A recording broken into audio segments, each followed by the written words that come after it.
7 de la mañana con 13 minutos. Gracias por seguir en nuestra sintonía. Les recordamos que las entrevistas de Primera Impresión las puede usted seguir a través de Pública FM y en las diferentes plataformas de los medios digitales de los medios públicos del Ecuador. Seguimos con más. El primer ministro de Canadá, Justin Trudeau, afirmó tener pruebas de que el avión ucraniano siniestrado que fue derribado por un misil iraní, por lo que el gobierno ucraniano pide acceso total a las investigaciones.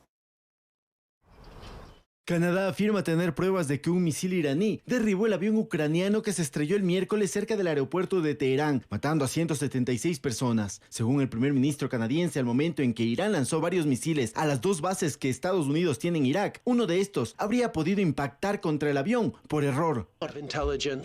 Tenemos servicios de inteligencia de múltiples fuentes, incluyendo nuestros aliados y nuestra propia inteligencia. La evidencia indica que el avión fue derribado por un misil iraní de tierra-aire. Esto bien puede haber sido involuntario.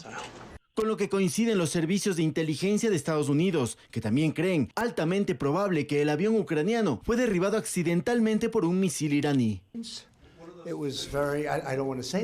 Tengo mis sospechas, no quiero decir esto porque otras personas también tienen sus sospechas. Es algo trágico. Cuando lo veo, es una cosa trágica. Pero alguien podría haber cometido un error en el otro lado, podría haber cometido un error. Algunas personas dicen que fue mecánico. Personalmente no creo que eso sea una pregunta. Desde Ucrania enviaron un equipo de expertos a la capital iraní y tampoco descartan ninguna teoría, dado que el avión tenía solo 3 años y había pasado una revisión recientemente, por lo que pidieron acceso total a las investigaciones y que se eviten las especulaciones. Irán, por su parte, solicitó que Boeing participe en la investigación oficial. Paco Urbina, Medios Públicos.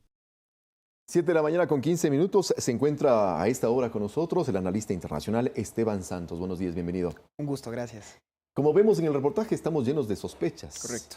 Pero sería interesante no solamente suscribirnos a los hechos últimos, sino de pronto recuperar la historia. ¿Qué debemos entender en cuanto a esos hechos históricos, a la geopolítica y también a las implicaciones de carácter internacional, sobre todo para América Latina? Pero empecemos por la parte histórica. ¿Cómo entender ese contexto, por favor? Bueno, el contexto dentro de la región es que lamentablemente el Medio Oriente sigue siendo a fecha hoy una de las regiones más convulsionadas a nivel mundial. Esto se ha dado desde siempre en la medida en la que Irak e Irán en este momento son parte del foco internacional. Han sido enemigos históricos, esto por las disputas que han tenido siempre entre persas y árabes. Dicho esto estalló en una guerra en 1980 que los Estados Unidos lo apoyó directamente a su socio en ese entonces, Irak, con su socio Saddam Hussein. Esto, como sabemos, luego vino la guerra del Golfo, llegó la militarización pues, de Irak y el asesinato del señor Saddam Hussein. Un año antes, en el 79, se había dado la revuelta islámica, cuando salió el Shah y entró pues, los ayatolas que hasta ahora gobiernan, y desde ahí han venido las discrepancias y sobre todo el alejamiento con Occidente y sobre todo con los Estados Unidos. ¿Qué es lo que estamos viendo en este momento? Esta alzada de tensión se da porque se da un acto unilateral por parte de los Estados Unidos. Entonces surten algunas preguntas. Unilateral primero por parte del presidente sin más, porque la primera pregunta era, ¿y el presidente de los Estados Unidos tenía la necesidad de tener que preguntar por lo menos al Congreso para poder hacer un ataque de estos al suelo de un país, de un tercer país? Surge ahí justamente la pregunta, ¿por qué autorizó el ataque el presidente Trump? Bueno, la primera pregunta, si es que el Congreso tenía o no tenía una responsabilidad. De acuerdo. 2, efectivamente, ¿por qué? Si es que autorizó o no autorizó el presidente Trump. Y tercero, para mí lo más sensible de todo, hablando a la luz del derecho internacional, bueno, ¿y qué pinta en esto Naciones Unidas? ¿Qué pasó con el Consejo de Seguridad, con los cascos azules y con toda esta lógica que viene después de la Segunda Guerra Mundial, que se entiende que el uso autorizado de la fuerza solo puede venir dado si es que existe una resolución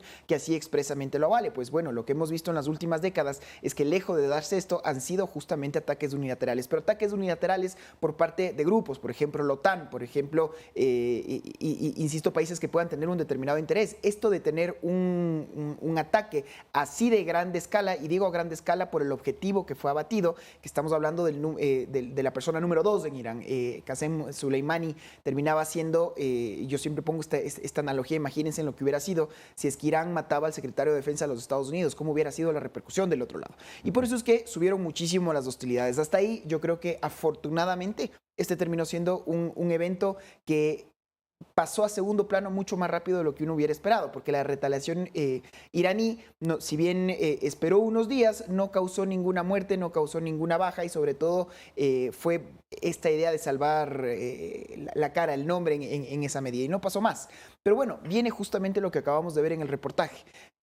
Hay un hecho cierto es que hay 176 personas muertas fruto del estrellamiento de este Boeing. Boeing, hay que también decirlo de plano, una compañía que está teniendo muchos problemas justamente por los problemas de este 737 MAX. Y el avión siniestrado es un Boeing 737 MAX. Entonces hasta ahí venían una vez más las suspicacias. Inicialmente la aerolínea había publicado una carta en donde expresamente decía que esto no tenía nada que ver con un atentado terrorista. Horas después fue retirado. Y después vemos lo que muy bien me decías, esta ola de especulaciones. Y volvemos a caer en este miedo a quién creer. Porque empezamos con la pregunta de esta parte histórica en dónde estamos y por qué estamos hablando de esto en este momento. Y no solamente a quién creer, sino que qué sucederá posteriormente. Es decir, si estamos arribados a puertas de una tercera guerra mundial o qué países estarían involucrados, en fin. Y esa es una buena pregunta que viene de la mano con lo que estábamos hablando, un tema de credibilidad. Esta lógica histórica que a los Estados Unidos se autodefinían siempre como el país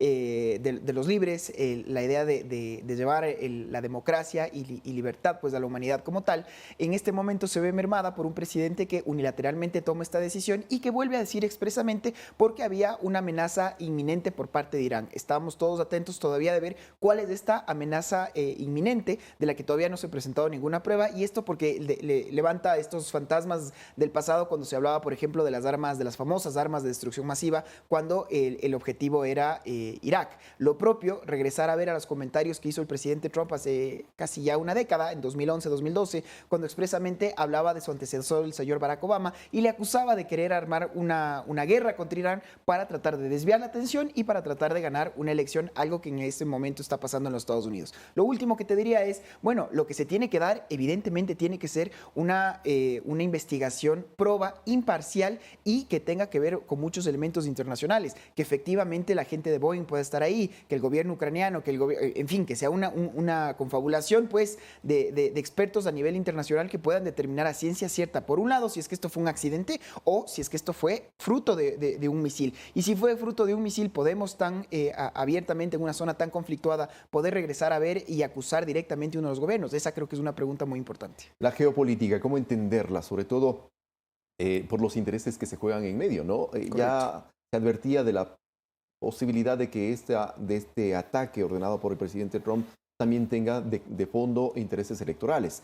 Es decir, ¿cómo entender la participación de otros países en un conflicto que aparentemente está solamente focalizado entre Irán y Estados Unidos? Cuando justamente se preguntaba esta idea, inclusive se popularizó ese hashtag de la Tercera Guerra Mundial, yo en esto soy muy expreso en decir que creo que estamos muy lejos de este escenario. Pero sí, entender que la respuesta viene de este lado, de los intereses que puedan tener las diferentes potencias. Entender, por un lado, que los Estados Unidos expresamente prohibió el que se pueda comercializar con el petróleo iraní. Recordemos que Irán es uno de los principales productores a nivel mundial. Bueno, el mundo occidental le hizo caso, gran parte de la comunidad internacional, menos un actor muy importante, China. Y China tiene intereses en el sector petrolífero muy importantes en Irán.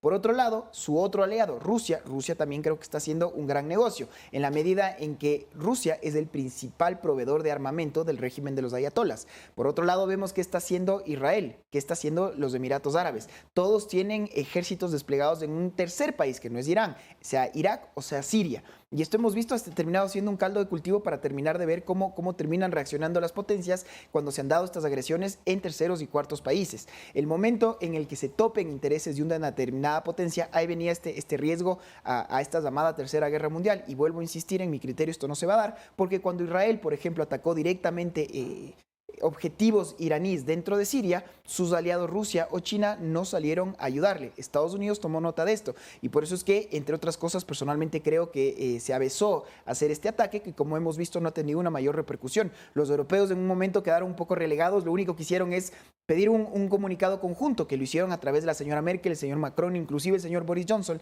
que expresamente llamaban a la calma y a bajar el escalamiento de las hostilidades.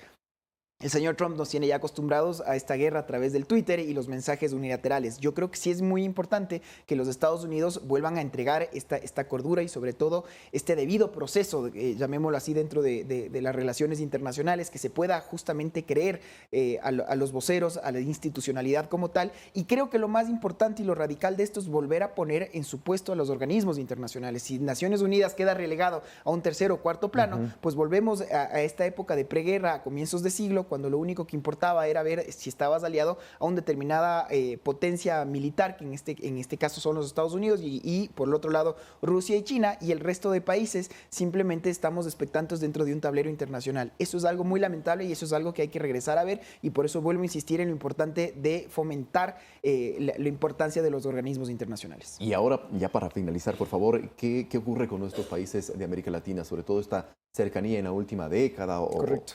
o con los gobiernos llamados progresistas, con el gobierno de Irán? Mira, yo creo que aquí hay una primera pregunta y hay un elefante grande que hay que sacarlo de la mesa. Cuando se hablaba, por ejemplo, de que se podía dar una intervención militar en Venezuela a la luz de todos los lamentables acontecimientos que están pasando en este hermano país, pues yo creo que esto ya lo podemos quitar de plano, porque evidentemente los ojos del mundo, la atención está focalizada en otra zona del planeta que lamentablemente está incendiándose, que es el Oriente Medio. En Latinoamérica, si bien se han dado un acercamiento, yo creo que estamos afortunadamente muy lejos de tener cualquier tipo de estos escenarios. Nuestro problema como región, el más importante de todos, es este éxodo venezolano que otra vez, de acuerdo a cifras de Naciones Unidas, si continúa en este mismo porcentaje, en este mismo volumen, en el año 2020 podrá igualar o inclusive superar a la crisis migratoria que se ha dado en Siria. Esto es algo estrepitoso y que la región tiene que tomar nota. Si bien habiendo un acercamiento, no dejemos de entender también que nuestro principal socio comercial sigue siendo los Estados Unidos, sigue siendo el bloque europeo, y lo único que está pidiendo el mundo es una estabilidad, porque regresemos a ver qué ha pasado con los mercados. Los mercados finalmente son muy nerviosos. La fluctuación que han tenido el precio del crudo y la fluctuación que han tenido el tema de las inversiones, precisamente por esta incertidumbre de saber si es que el mundo se va a ver visto una vez más ante un conflicto bélico, o por el contrario podemos dedicarnos a tratar de crecer y mantener unas relaciones internacionales en paz, como que es lo que todos queremos. Muchísimas gracias, Esteban, por participar y darnos los criterios, un contexto bastante amplio sobre lo que ocurre en medio de este conflictivo hecho que se centra principalmente entre Estados Unidos e Irán. Nos vamos a una pausa y regresamos con más aquí en Primera Impresión.